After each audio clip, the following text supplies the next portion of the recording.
Hello everybody and welcome back to another episode of the Points of Articulation. My name's Dave and if you're new to the channel, welcome. Today I'm taking a look at the Hot Wheels Star Wars Boba Fett Slave 1, which is part of the Build a Death Star series released in 2019. This particular interpretation of the Slave 1 was first seen in Star Wars Episode 5, The Empire Strikes Back. Now, this ship represents the 5th installment in the Star Wars saga entitled The Empire Strikes Back, like I just mentioned. I personally would have did the AT-AT or AT-AT Walker, but what the hell do I know, right? So guys, don't forget to stay tuned towards the end of the video when we will continue construction on our Death Star. For the size of this particular model, we're looking at 2 3/4 inches tall, which isn't that bad. So everybody should know how my videos go by now. We're going to take a look at the mold, the paint, put on a stand, compare it to some other ships, construct another piece of our Death Star, and then we'll be done. So let's get moving.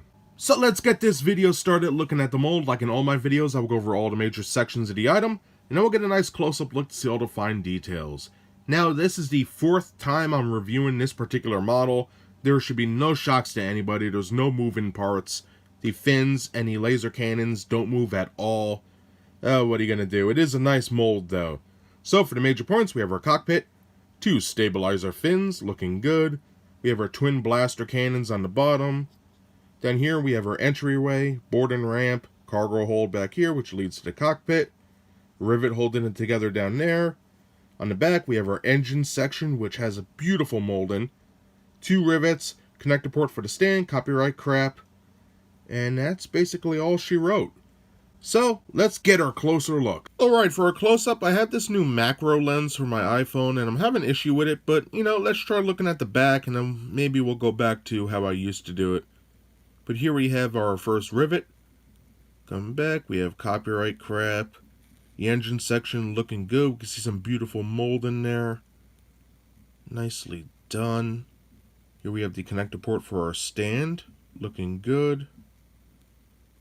Nice. Coming down, another rivet. And then look at all that beautiful stuff. We've seen it 4 times before, but it looks awesome, especially with this lens. You can see all the little details there. Fantastic stuff. Alright, and here's the back of the ship without the macro lens. I just wanted to try it out. It is definitely a learning curve.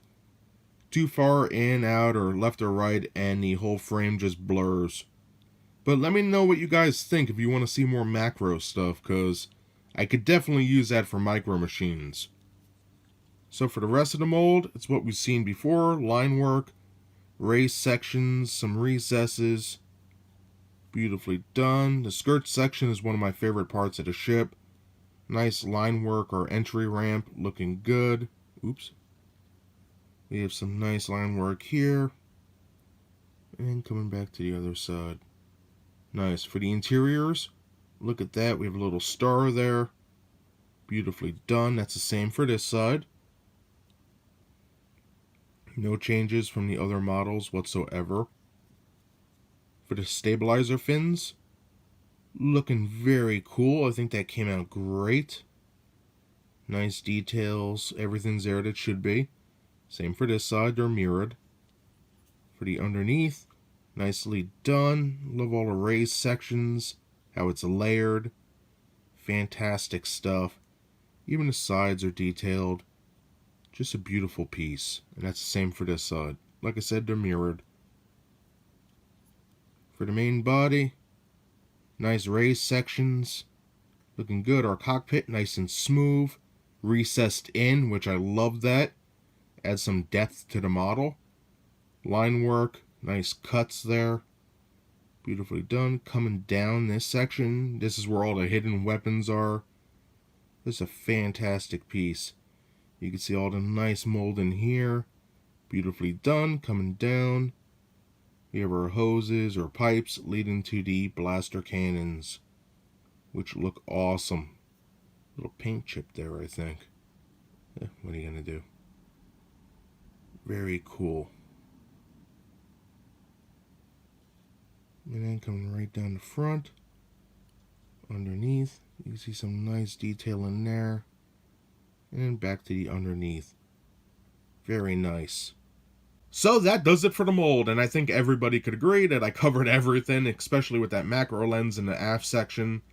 Beautiful stuff. The only stuff I didn't cover is all the hidden weapons. Too much to count. We got ion cannons, missiles all over the place. Really interesting ship. So now let's take a look at the paint. And now looking at that paint on the Build the Death Star series Boba Fett Slave 1, it's the same as all the others in the series. Silver, and I think they did a decent job. It's very reflective. I think it came out great. The only things that aren't painted are the rivets and stand connector port. Besides that, everything's there that should be, and it looks great. You can see where the plastic sort of matches the die cast, just like the rest of the line. They matched it pretty well. So on the whole, I'm very happy with this. Now mine does have a slight issue, and you could sort of see it right here. It's like they went with silver and went zip, zip, and we have this triangle piece coming down from the front of the ship to right here. I don't know, pretty weird. But if you're not really looking, you can't see it. But, I don't know, just something to note. So check yours if you're going to buy them at the store. But besides that, I'm very happy with the paint job on here. A nice series so far. And just like other Hot Wheels Starships, it comes with a cool translucent base. Like the symbol very much. Peg it in the port like so, hear that click. And just like that, everybody, you're good to go. And now for a quick size comparison, here we have every ship in the Build the Death Star series I own to date. Starting off on the left-hand side, we have the Naboo Starfighter, the Republic Gunship, Jedi Starfighter, Darth Vader's TIE Fighter, and finally, Boba Fett's Slave 1. And for a bonus size comparison, here we have every Slave 1 I own to date. Starting off on the left-hand side, we have the Gold Collector's Edition Slave 1, the Build the Death Star version, the re-release of Boba Fett's Slave 1, and finally on the right-hand side, we have Jango Fett's Slave 1. Which one is your favorite? Let me know in the comments below. And if you're interested, any ship we looked at today, I did review them, and I will put links in the description below if you want to check them out. And now for Slave 1's Death Star piece, we have number 5, which we can see molded right there. Some nice structural integrity pieces to hold it together once we build it. Little model number crap and stuff left over from the molding process. But for the exterior, we have the nice cut lines of the exterior of the Death Star. Looking very nice. Again, I'm not going to spend too much time on this, since we're going to look at it once it's done. And then, ladies and gentlemen, the beginning of the laser emitter dish. So I can't wait to get this thing together. Too bad I have to wait until I believe October. Alright, let's get building. In the words of the original Red Mighty Morphin Power Ranger, let's bring them together. Line it up. Awesome. And it is looking good. We can see the beginning of the dish right there. Very nice. And everything's flush. Now all we need is the other pieces. And we'll have our own instrument of destruction. And that does it today for my review of the Hot Wheels Star Wars Boba Fett Slave 1, which is part of the Build the Death Star series released in 2019. Like I keep saying, we've seen this ship 4 times before, there's no surprises, it's Boba Fett Slave 1. The mold is very decent. For a kid's toy, it's got very nice details on the aft section, the stabilizer fins, and even the main body if you know where to look. I really enjoy all those thin cut panel lines.